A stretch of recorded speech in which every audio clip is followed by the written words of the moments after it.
En este video vamos a ver algunas otras características de los motores de corriente alterna de fase dividida, o sea, de los motores monofásicos comunes y corrientes como los que vimos en el primer video. Un detalle importante de estos motores es que no todos estos motores son de dos polos por fase como vimos en el video anterior. No vamos a hacer todo un análisis vectorial de vueltas de los motores de más cantidad de polos porque no tiene mucho sentido, pero sí entender un poquito las características de funcionamiento de ellos. Por ejemplo, acá vamos a hacer muy breve un pequeño esquema de un motor de más cantidad de polos. En el video anterior habíamos visto que acá, por ejemplo, había un polo. Vamos a dibujarlo un poquito más ancho quizá. Donde acá, digamos, esa es una pieza polar. Acá tenemos otra pieza polar. Acá tenemos lo mismo de este lado. Una pieza polar. Y aquí otra pieza polar. Hasta acá todo igual, digamos, que en el video anterior.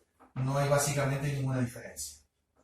Aquí evidentemente, por ejemplo, esto era polo norte, esto era polo sur, esto era polo norte y esto era polo sur directamente. Lo que ocurre, digamos, es que a veces se agregan polos, por ejemplo, en un motor, y se agregan, por ejemplo, dos polos más. O sea, dos pares de polos más. Esos, por ejemplo, estarían ubicados así acá, por ejemplo.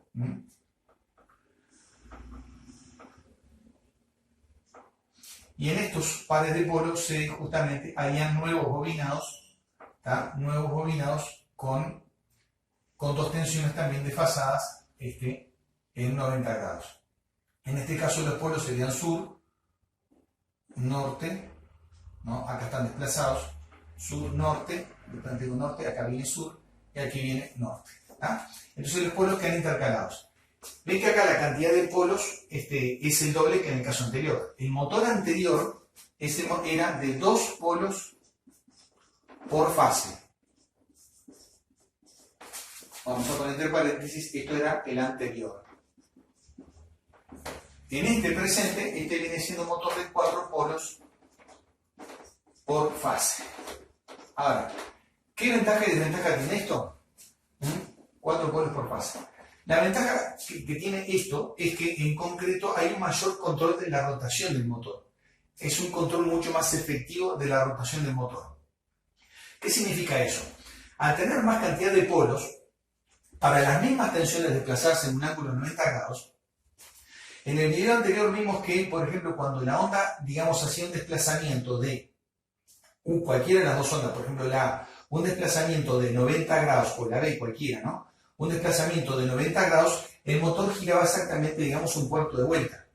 Cuando la onda completaba medio ciclo, cualquiera de ellas, la A o la B, el motor giraba media vuelta. Y cuando la onda completaba todo el semiciclo, quiere decir que el motor había girado una vuelta completa. Eso pueden revisar el video anterior y en el diagrama vectorial quedó claro. Cuando llegamos a los 360 grados, habíamos terminado en el vector tal como habíamos empezado con el vector hacia arriba. O sea que quiere decir que el motor había dado una vuelta completa. Quiere decir que en ese motor de 2 polos por fase, un ciclo completo equivale a una rotación del motor. En este caso particular, este motor funciona distinto. Acá, por ejemplo, pasa lo contrario. Acá, durante medio ciclo, por ejemplo, medio ciclo de cualquiera de las dos formas de entrada de corriente alterna, acá el motor, en realidad, giró solamente un cuarto de vuelta. En este caso giró un cuarto de revolución.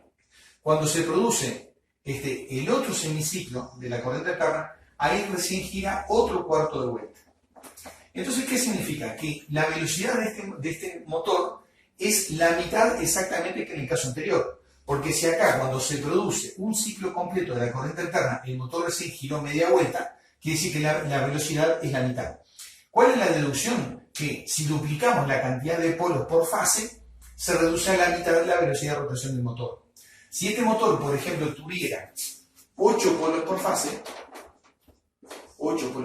fase, entonces quiere decir que tendríamos un cuarto de velocidad con respecto al primer motor. Porque tenemos 8 dividido 2 da 4, por lo tanto la velocidad bajó a la cuarta parte. Entonces quiere decir que cuanto más cantidad de pares de polo tenemos, la velocidad se va reduciendo en función de eso que acabamos de ver. ¿tá? Si esto tuviera, por ejemplo, en lugar de 2 polos por fase, tuviera 6 polos por fase, bueno, en ese caso la velocidad se reduce a la tercera parte. ¿Por qué? Porque multiplicamos por 3 la cantidad de polos. Al multiplicar por 3 la cantidad de polos, la velocidad se reduce a la tercera parte. Si multiplicamos por 4 la cantidad de polos, la velocidad se reduce a la cuarta parte y así sucesivamente.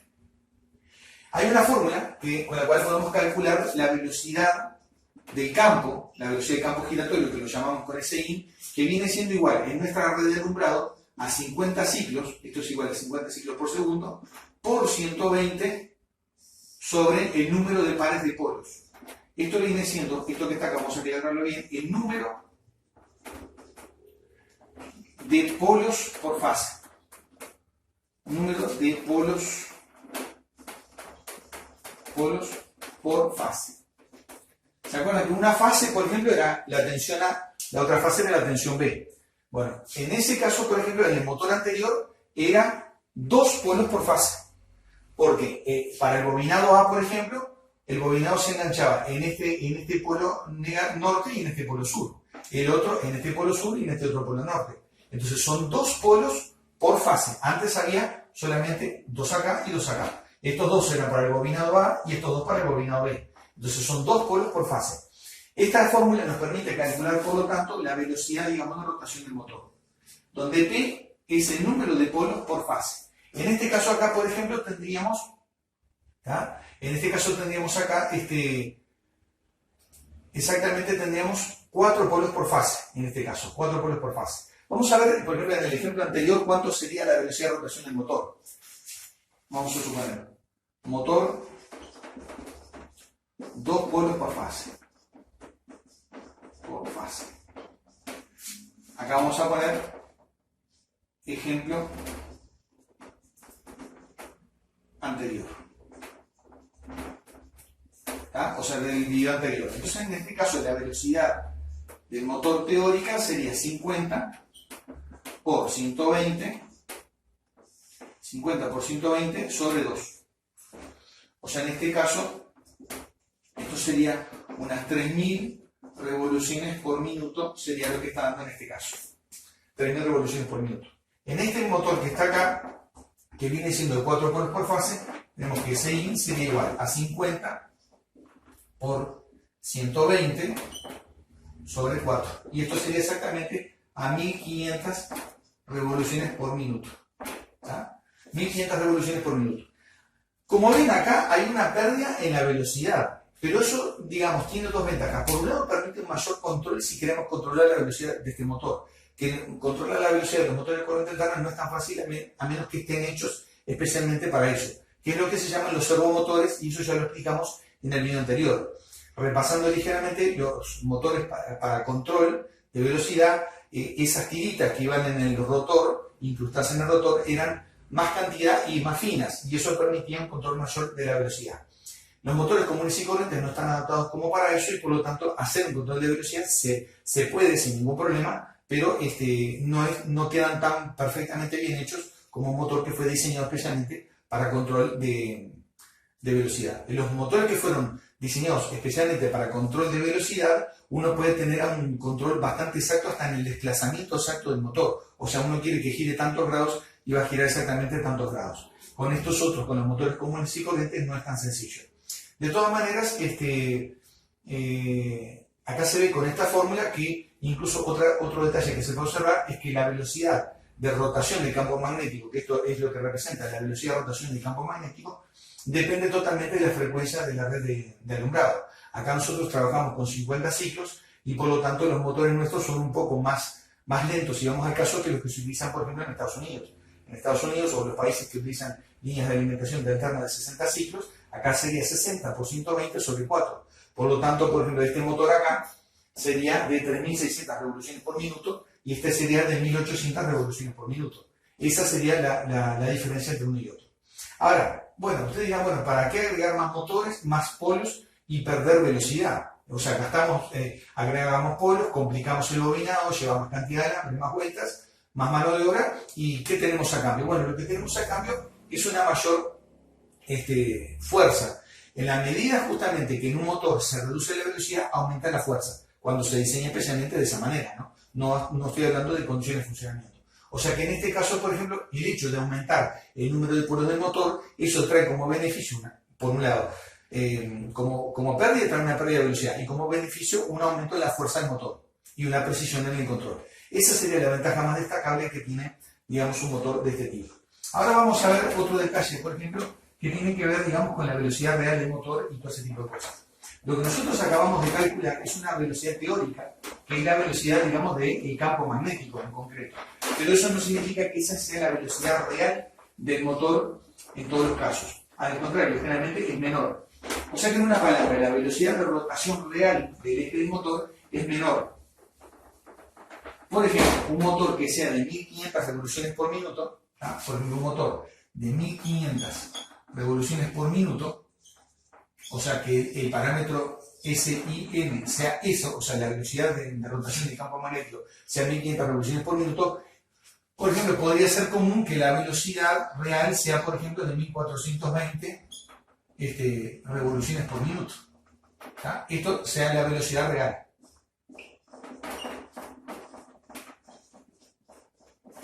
Incluso en vacío. En vacío significa sin carga, o sea, nosotros simplemente encendemos el motorcito, lo dejamos prendido ahí, no le aplicamos ninguna carga mecánica, ningún esfuerzo. Esto es normal que esta velocidad sea un poco menor que la velocidad de rotación del campo magnético. Esa diferencia entre la velocidad del campo magnético y la velocidad real del motor, eso es lo que se llama desplazamiento. Eso se llama desplazamiento.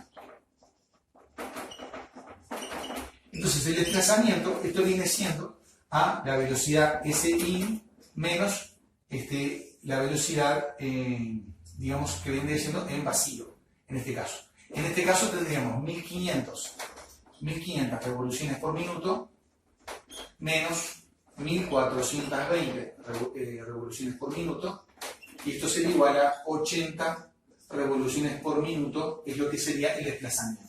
Eso es totalmente normal en un motor, no indica ninguna clase de falla de ningún tipo, es algo que ocurre en la realidad. O sea, la velocidad real del motor, incluso en vacío sin carga, es ligeramente menor que la velocidad de rotación del campo magnético. Esa diferencia entre una cosa y otra es lo que se llama directamente desplazamiento. Yo acá traje unos pequeños cálculos como para hacer. Esto se llama desplazamiento o deslizamiento, se le llama también. Y podemos calcular también, por ejemplo, el porcentaje, digamos, lo que se llama el porcentaje de deslizamiento.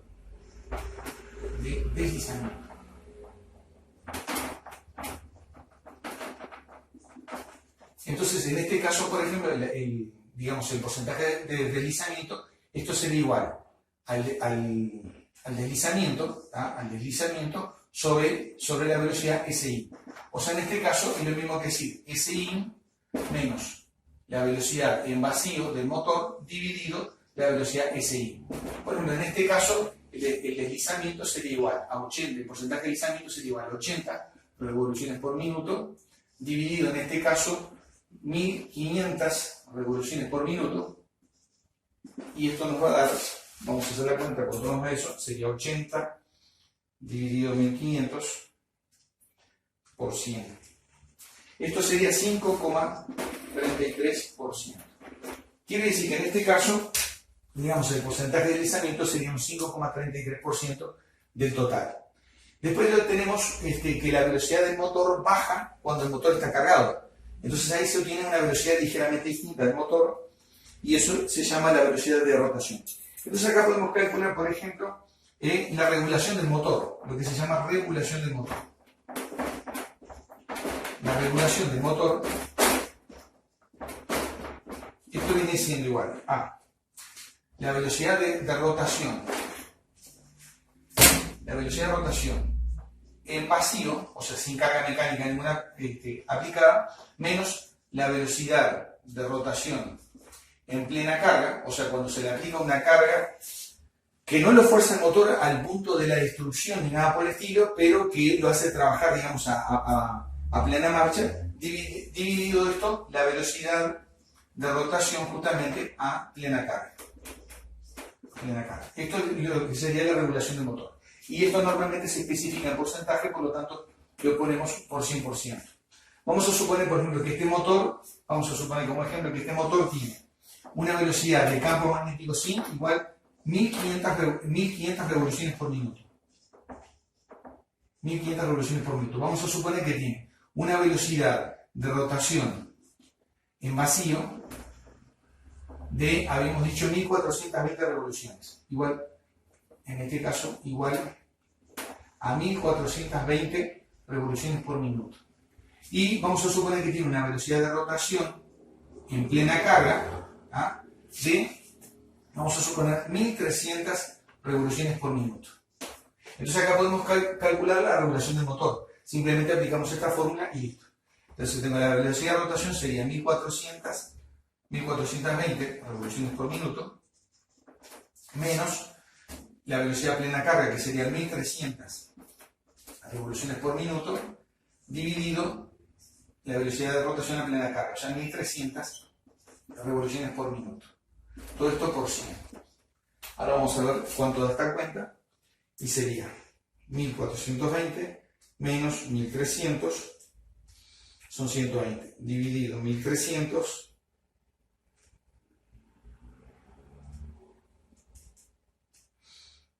por 100. O sea, en este caso 9,23%. 9,23%. Eso en este caso viene siendo la regulación del motor. Cuanto más bajo ese porcentaje, quiere decir que mejore la regulación del motor. Lo ideal es que ese porcentaje fuera igual a 0, cosa que nunca va a poder ser. ¿Por qué digo 0? Porque en este caso sería, y lo que indicaría acá es que estas dos velocidades serían iguales. La velocidad de rotación, digamos, en vacío sería igual a la velocidad en plena carga, cosa que es totalmente imposible. Porque esto tendría que hacer la cuenta 1300 menos 1300 sobre 1300 para que dé 0. Eso es totalmente imposible. Siempre la velocidad de un motor bajo carga mecánica va a ser, la velocidad de un motor bajo carga mecánica va a ser menor que la velocidad, digamos, en vacío del motor. Pero más o menos los porcentajes típicamente son menores a un 10%. Bueno, con esto creo que más o menos está concluido el tema de los motores monofásicos de fase dividida. Y bueno, en un próximo video vamos a analizar un poco los motores de inducción trifásicos de jaula de ardilla. Vamos, hasta el próximo video.